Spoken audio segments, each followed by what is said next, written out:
Story time du jour où j'ai recruté mon designer graphique, je vous raconte. Alors, l'histoire, elle est assez folle. C'est l'une des histoires de recrutement les plus folles que j'ai eu à vivre de toute ma carrière professionnelle, pour vous dire vrai.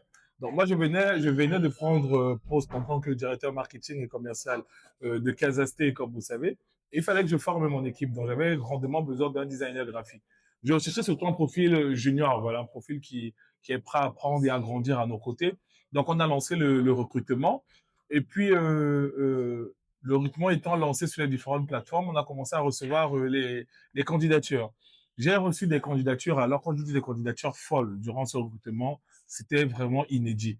Je recevais des personnes qui m'envoyaient des mails avec juste coucou et leur CV, d'autres qui me disaient salut, en abrégé en plus SLT, en balançant leur CV, d'autres qui me balançaient leur CV comme ça, d'autres qui m'envoyaient un mail qui disait je suis intéressé sans CV.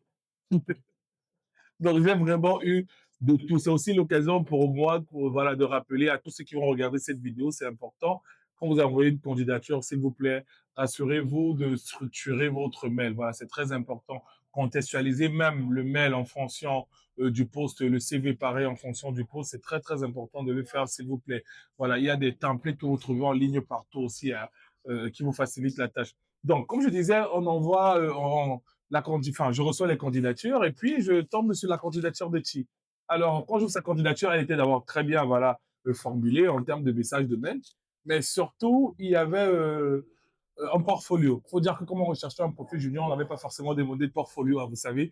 On voulait quelqu'un avec qui, voilà, on peut grandir, qui a la soif d'apprendre, mais surtout qui est un vrai créatif. Moi, je recherche énormément les créatifs. C'est pour ça que je dis quelquefois, moi, je m'en fous des diplômes. Si vous avez de la créativité, vous saurez toujours apprendre dans mon équipe chez Casasté. Donc, on cherchait de la créativité et puis j'ouvre son portfolio, je vois ses créas, c'était pas mal, elles avaient l'air très intéressantes. Je me dis, on a quand même un petit potentiel ici. Donc, qu'est-ce qu'on fait? C'est le moment de répondre à tous ceux qui nous ont envoyé des candidatures à ce moment-là. Donc, voilà, on envoie les mails, vous connaissez le tralala. Merci, nous avons le plaisir de vous annoncer que vous avez été retenu, tralala, lalala. Et puis, donc, très facilement, donc, on n'a pas de retour immédiat. Et moi, je me dis toujours, si on envoie des mails, on appelle chaque candidat pour informer. Donc, qu'est-ce qu'on a fait? On a appelé et c'est moi qui ai la charge donc d'appeler, mais par pur hasard, hein, avec mon équipe, on s'est séparés, on s'est divisé les numéros. Et puis, donc, j'ai appelé Chi. Et je dis à Chi, bah, félicitations, vous avez été retenu pour être, voilà, en thème d'entretien et tout ce qui va avec. Et puis, la première alerte au rouge d'un designer graphique. Il me dit qu'il n'a pas d'ordinateur. Ça, c'était vraiment la première. Quel designer graphique n'a pas d'ordinateur? Donc, il a osé me dire que, en fait, s'il débranche son ordinateur à la maison, ça va s'éteindre en route. Donc, il me demande si on peut lui trouver un ordinateur ici à Casasté pour l'entretien. Je lui dis, OK, il n'y a pas de problème. Mais je lui dis, mais vous savez, nous, les seuls logiciels qu'on a chez nous à Casasté, c'est Canva, parce qu'il n'y avait pas de pro à l'époque. Là. Donc, est-ce que vous allez utiliser Canva pour le test, parce qu'il y avait un test pratique, ou voilà, comment vous avez fait? Tu m'as demandé si moi je pouvais installer les logiciels, comme ça il arrive. Mais le culot, donc imaginez-vous le culot un peu. Le recruteur vous appelle et vous dites installez le logiciel comme ça quand il arrive. Mais il y avait une audace qui frôlait presque l'impertinence, mais je me disais, mais qui est capable de dire ça? Ça sortait avec un naturel pas possible. Je dis non, vous allez venir avec le logiciel que vous utilisez, je ne sais pas si c'est Adobe ou autre, bon, je ne sais pas. Il dit qu'il n'y a pas de problème. Donc, ce qu'on fait, c'est comme quand la date et l'heure du rendez-vous, et puis, on reçoit dans les candidats, parce que les entretiens, c'était sur 2 jours. On avait eu beaucoup de candidatures. Donc, une première vague le premier jour, une deuxième vague le deuxième jour. Donc, la vague du premier jour, qui était censé être dans cette vague-là. Donc, les candidatures, enfin, les candidats arrivent ce jour-là. Voilà, tout le monde est là. Ils font les tests pratiques. Et Chi n'est pas là. Je me dis, ben, attends. Lui, après qu'on ait mis une machine à sa disposition, après tout le calvaire qu'il m'a fait vivre au téléphone, il n'est pas là. Comment? Je ne comprends pas. Et puis, quand je rappelle, à la fin des entretiens, j'appelle Chi, je lui demande, mais c'est comment vous attendez monsieur Chi Junior, vous n'êtes pas venu, pourquoi, etc. Il me dit, mais monsieur, vous ne m'avez pas confirmé le rendez-vous. Moi, j'avoue que je devais venir à l'entretien. Et le pire, c'est que j'avais confirmé le rendez-vous par mail. Donc, je lui avais fait un mail pour confirmer l'appel téléphonique qu'on a eu. Donc, suite à notre appel téléphonique, nous disant qu'on avait mis un ordinateur à votre disposition et tout. Bon, je lui ai dit, allez, parce que les candidatures du premier jour, sincèrement, je ne sortais pas. Je n'avais pas vu la petite magie. Donc, je lui ai dit, bon, venez demain. On a d'autres entretiens demain, toujours pour votre poste. Venez, allez-y. Donc, s'il arrive, il arrive en retard. Il arrive en retard.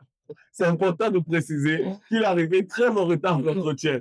Tous les autres étaient déjà là. Mais bon, c'est pas un souci. Donc, tous les candidats sont là. Il y avait un test pratique d'environ, je crois, 15 minutes. 15-20 minutes par là. Nous étions censés faire une créa. Les candidats avaient fait une créa autour de Casasté. Donc, les candidats sont venus. Ceux qui étaient là avant-hier, ils ont fait leur créa. Ils sont passés en entretien. On a analysé les créas, ainsi de suite. Et puis, voilà que c'est le tour de Chi.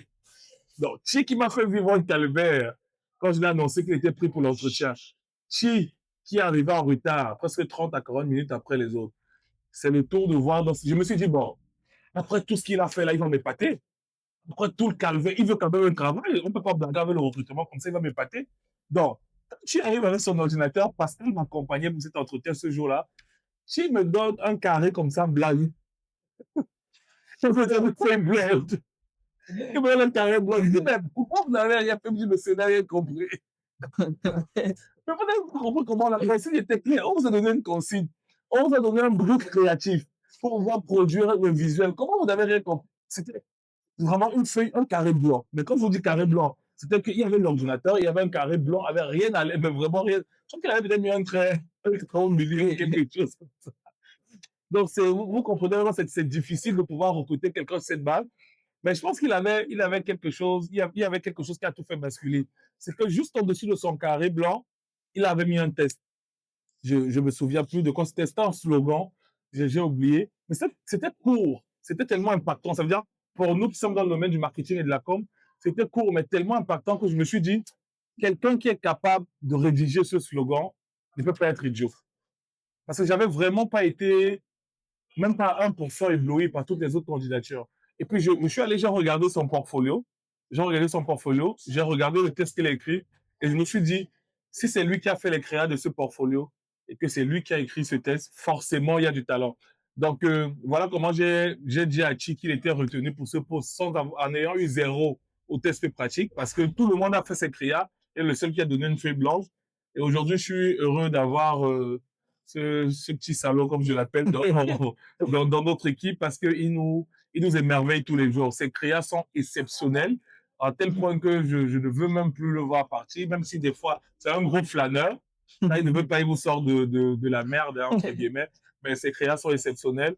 Et c'est un beau message pour tous les recruteurs et pour tous ceux qui regardent cette vidéo aussi, de se dire, surtout nous les recruteurs, quelquefois, dépassons les diplômes, dépassons voilà, ce qu'on peut nous dire aux entretiens et essayons de découvrir l'humain, découvrir l'âme et de se dire qu'il y a du potentiel.